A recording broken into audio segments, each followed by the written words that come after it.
Hey everyone, my name is Nathaniel. Welcome to the video, and today's a little bit different. So my wife and I like to go to Universal Studios whenever we can, and one of the things that we walked away from it absolutely in love with was these little pastries that they make called Pumpkin Pasties, which is fantastic. It's literally just pumpkin inside of dough. And so my wife decided that when we got home, she would figure out how to make it so that we could have it all the time. I wanted to learn how to do them so that we didn't lose the recipe. I also wanted to teach you how to do it as well. So yeah, there's that. Let's get going, and I'll see you in the first step.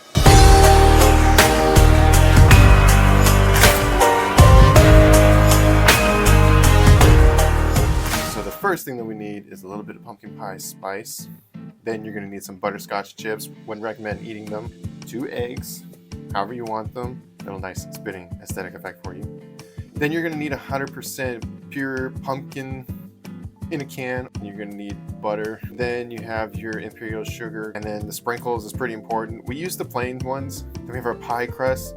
There's 2 in a box, and we usually get 3 boxes, so you'll have 6 total. Then we have this cookie cutter that we got at Target in the bargain bin, but I'm also gonna include a link to an Amazon one that you can get. It's like $8. This will save yourself a lot of time, a lot of effort. Then you get yourself a nice big mixing bowl, 2 eggs, and my snapping effect here. Yep, magic. Seriously though, I can crack an egg with one hand. Just showing you that. Then you need to get a 1/4 cup of sugar. Pour that in. Then you need 1/2 teaspoon of pumpkin pie spice. Pour that in as well. Then you need to add your whole entire can of 100% pumpkin. I don't like cans. Cans make me really nervous, especially if you watch that Arthur episode. Yeah, so be careful with cans and lima bean cans. You're gonna want to stir it all up. Make sure it's mixed really well. Set your oven to 400 degrees. And then make sure that you pull your pie crusts out. Make sure you defrost them. Ours were not defrosted, so we had to do a little bit of forced defrosting.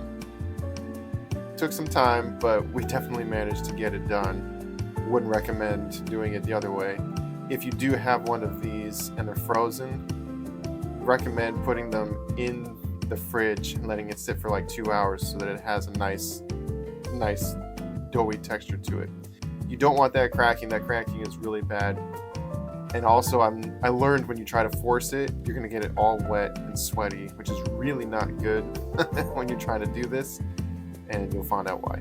Once you get it all situated and done, you have to roll it out. I prefer to use a rolling pin to make it nice and flat. Then you grab your cookie cutter. You can use any sort of cookie cutter. Shapes, designs, we prefer an equilateral shape that you can easily manipulate. You can use a cup, you can use cookie cutters. This one just kind of has it all for you. So you press it down, you get your shape, move on to the next one. My strategy is to cut out the holes all the way around, have it ready to go once it's done. And then once you've completed all the circles you want, just peel the excess dough, save that for later. And then you can just peel all the circles you've already made and lay them off to the side for the next part. And then you just repeat.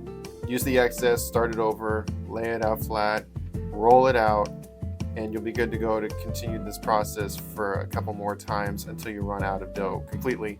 Or if you have excess, I would save it for the next batch or the next pie crust that you're going to use.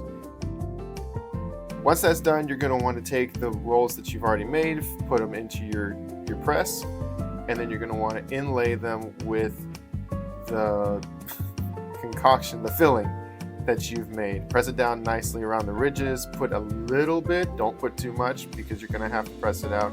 Add a few butterscotch chips to the inside to add that sugar flavor, and then you're gonna press it down using the press, and it's all done. We learned this a long time ago, and it'll save your life.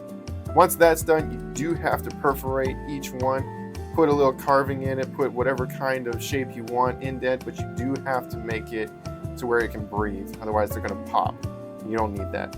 So just make sure you put a little bit of a perforation inside each one. Then once that's done, you're going to want to add some butter, put it to the microwave, make sure that you melt it. I like to put it in for 30 seconds just so that it is well managed and you're not making a huge mess in your microwave.